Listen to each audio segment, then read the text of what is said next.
감사합니다. 오늘은 한 사람의 어리석음이라는 제목으로 하나님의 말씀 함께 나누도록 하겠습니다. 오늘 본문은 암몬 왕 나하스가 죽자 다윗이 나하스가 베풀어 준 그 은혜를 기억하고 그의 아들 한운에게도 동일하게 호의를 베풀고자 이 조문 사절단을 보내게 됩니다. 하지만 한운은 그 다윗의 호의를 거절을 하고 조문 사절단에게 수치를 안겨주게 되죠. 이를 계기로 전쟁이 일어나게 되었고 그 전쟁에서 암몬 자손의 연합군은 크게 패하게 됩니다. 이것이 오늘 본문의 전반적인 내용이죠. 역대상 19장 2절입니다. 우리 함께 읽도록 하겠습니다.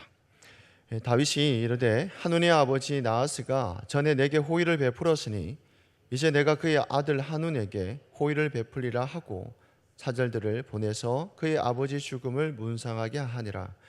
다윗의 신하들이 암몬 자손의 왕의 땅에 이르러 한운에게 나아가 문상하매. 아멘. 다윗은 나하스가 자신에게 호의를 베푼 것 같이 그의 아들 한운에게도 동일하게 호의를 베풀겠다고 말씀을 합니다.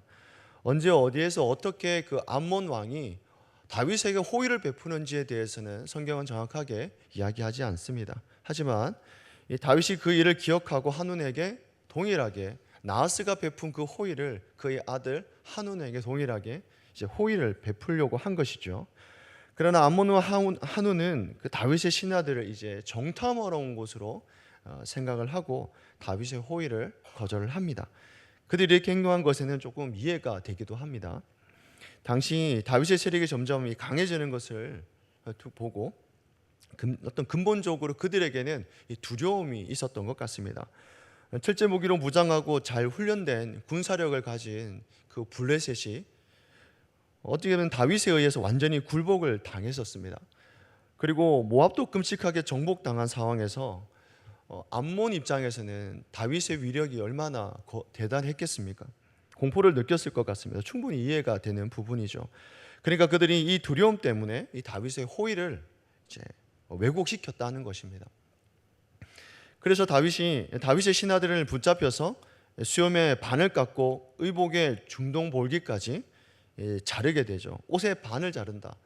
옷을 다 자르는 거. 전에 살펴본 것처럼 수염의 절반을 깎고 그들의 의복 중동 볼기까지 잘랐다는 것은요, 상당한 모욕을 안겨주었다라고 제가 그때 한번 말씀드린 적이 있습니다. 이 고대 사회에서 수염은 한 인간의 명예와 권위를 상징하는 것 아니겠습니까?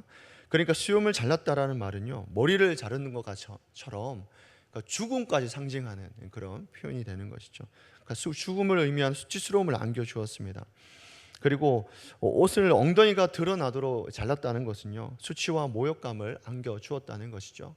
보통 이제 이 수치감이라고 할 때 옷을 엉덩이까지 올린다, 거의 벌거벗은 것처럼, 종에게 하는 것처럼, 노예에게 하는 것처럼 대했다는 것이죠. 이런 두 가지 행위는 상대방을 철저하게 모욕하는 행동입니다. 결국 한운은 다윗의 호의를 거절하는 이 어리석은 선택을 하게 된 것이죠. 이러한 행위가 결국 자신과 암몬 나라 멸망을 자초하는 결과로 가져오게 되었습니다. 그래서 오늘 본문을 통해서 우리가 깨닫게 되는 것이 무엇일까요? 그렇습니다. 한 사람의 어리석음이 자신과 공동체를 망칠 수 있다는 겁니다.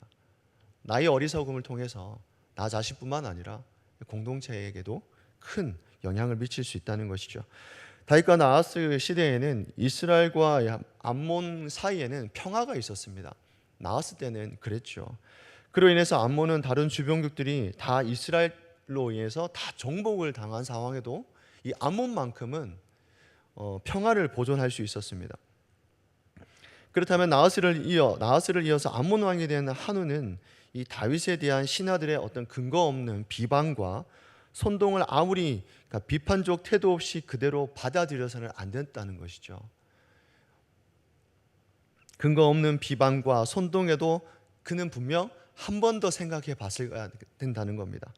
어떤 그 신하들의 질문 가운데에서도 그는 좀 더 깊이 생각해보고 고민해 봤어야 되지 않았을까 하는 것이죠.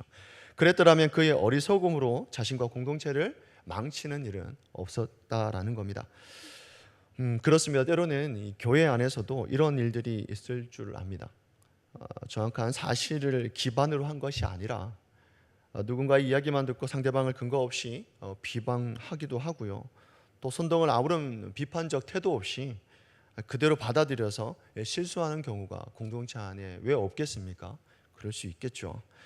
이런 어리석은 행동이 개인과 공동체에게 때로는 상처를 줄 수도 있고 때로는 아픔을 줄 수 있다는 겁니다.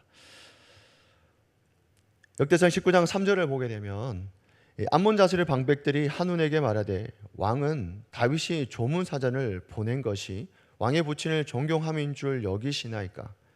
그의 신하들이 왕에게 나온 것이 이 땅을 엿보고 영탐하여 존복시키고자 함이 아니니까 하는지라. 이 질문 앞에 성도는 다시 한번 질문해야 되는 것이죠. 우리는 다시 질문해야 됩니다.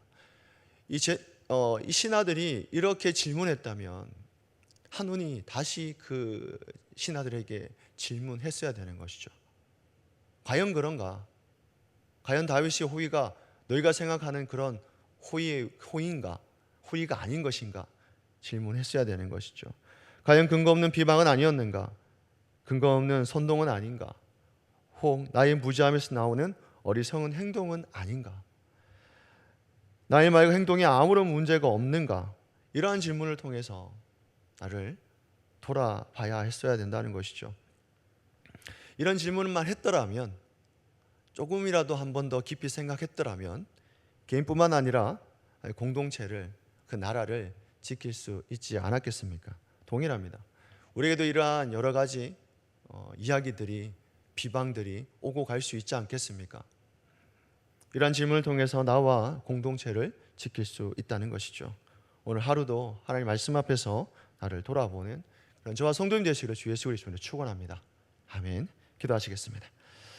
사랑이 많으신 하나님, 감사와 찬양을 올려드립니다. 오늘도 새벽을 깨우고 기도하게 해주심 또한 감사드립니다. 오늘 말씀 앞에 나 자신을 돌아볼 수 있도록 인도하여 주시옵소서.